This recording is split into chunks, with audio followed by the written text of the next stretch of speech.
recent Gallup poll estimates that 1 out of every 2 Americans believe in the existence of UFOs.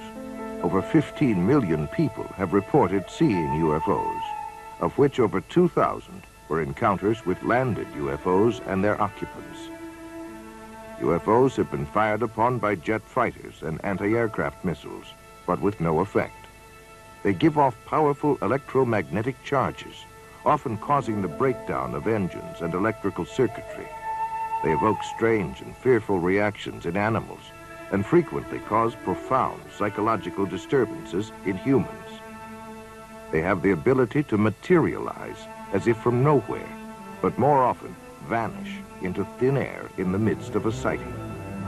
Both human eyes and radar instruments have observed unbelievable aerial maneuvers, such as 90-degree turns of several thousand miles per hour, and have been clocked at speeds up to 16,000 miles per hour.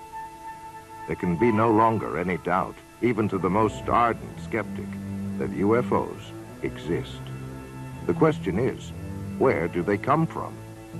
If they come from another galaxy, then they would come from at least 2 million light years away. Even traveling at light speed, 186,000 miles per second, it would take 2 million years to get there. But suppose that UFOs come from some distant star in our own galaxy. If these space visitors were to travel 1 million miles a day, it would take 70,000 years to reach the Earth from the nearest star, Alpha Centauri, which is 25.5 trillion miles from Earth. Other stars are thousands of times further out in space. Conservative estimates indicate that a spaceship carrying 10 people and traveling 5 light years to and from a nearby star system at 70% of the speed of light would consume 500,000 times the amount of energy used in the United States in 1 year. But there are other complications of space travel. Space is not a vacuum, but contains cosmic gas, dust, and particles. Nobel Prize winner Professor Edward Purcell of Harvard points out that a space vehicle traveling at the speed of light would collide with this space material in the form of radiation, and with the impact of several hundred atom smashers. Man is now in the transitional period before the dawn of a new age.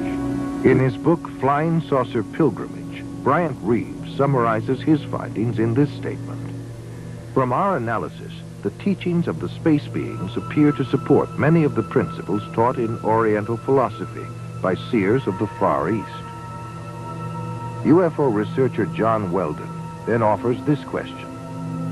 How credible is it to think that literally thousands of genuine extraterrestrials would fly millions of light years simply to teach New Age philosophy, deny Christianity, and support the occult? And why would the entities actually possess and inhabit people just like demons do if they were really advanced extraterrestrials?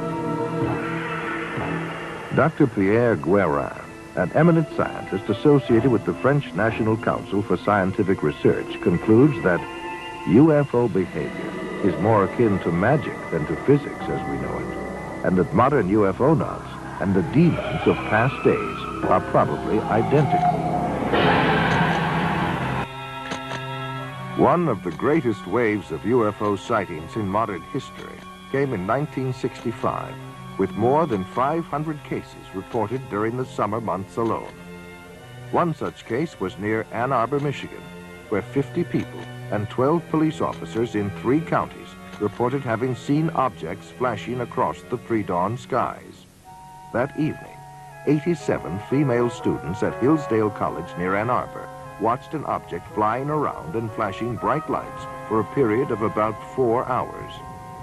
Life magazine said, "Call them what you will, flying saucers, unidentified flying objects, or optical illusions.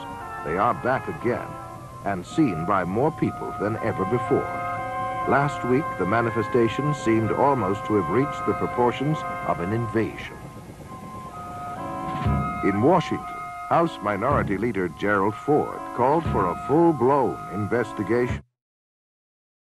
In 1917, What may have been the largest crowd ever to witness a UFO occurred in Fatima, Portugal.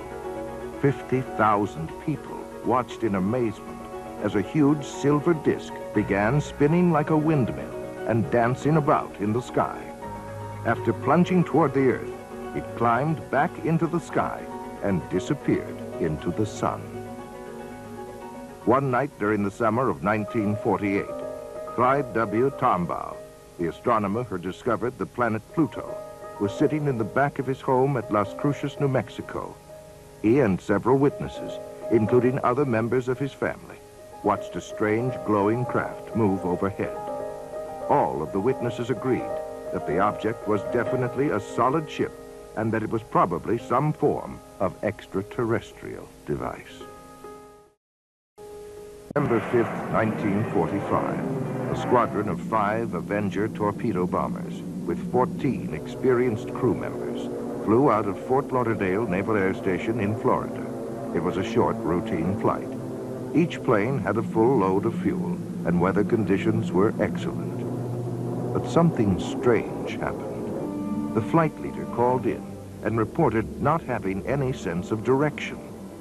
Air Control then ordered the squadron to head due west.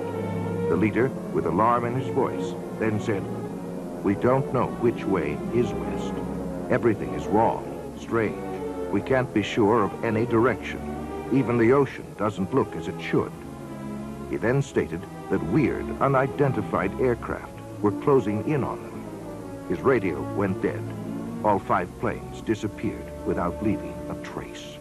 A giant Martin Mariner with a crew of 13 was dispatched to search for the 5 missing planes. It had the capability to land on the roughest of seas, but this plane also disappeared into the grim silence of the Atlantic. What followed was the greatest search operation in history. For 5 days, an armada of 300 planes and 21 ships crisscrossed the sea and sky, but no trace of the 6 aircraft or 27 crew members were to be found. To this day, it remains a mystery as to what happened.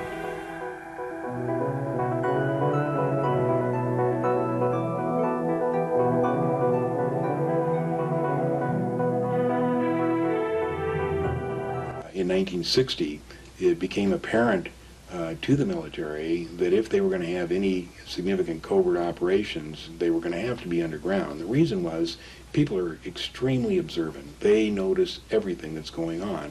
And if there was going to be huge transportation of materials, men, equipment, all kinds of stuff, that it was going to be have to be underground. There was a major meeting with all the major contractors, the big contractors like Morrison Knudsen and those type of people. And the meeting included the highly specialized area of underground operations as far as drilling down there, how you move that kind of dirt. And they started then, basically in 1960, building all these underground facilities. Right now, they're just all over the United States. It's just incredible how many there are. There's a network of tunnels that connects Edwards Air Force Base with the Tehachapi Base, with Tonopah Test Range, Groom Lake, George Air Force Base, California City, China Lake. It's a tremendous network.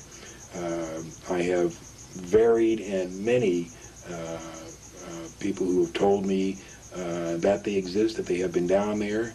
I have a friend that is a hydraulic engineer on one of the tunnel boring machines. It's 28 feet in diameter. He works at the Nevada test site where the tunnels go down almost 3,000 feet. After I had, of course, got out of the service, I worked for the government, you know, as a test pilot on various different particular aircraft. While I did that particular activity, I was asked if I would mind working on some simulators, and I thought that was a good idea, good for my future, so I did. Developed this particular process of joining this material. It took quite some time, over a period of about 4 years, and then it was indicated to us that we'd go on a special project in New Mexico, which we did. And it was about 3 or 4 years after we had gotten there that we found out that these were simulators for that we would be engineers on simulators for flying discs.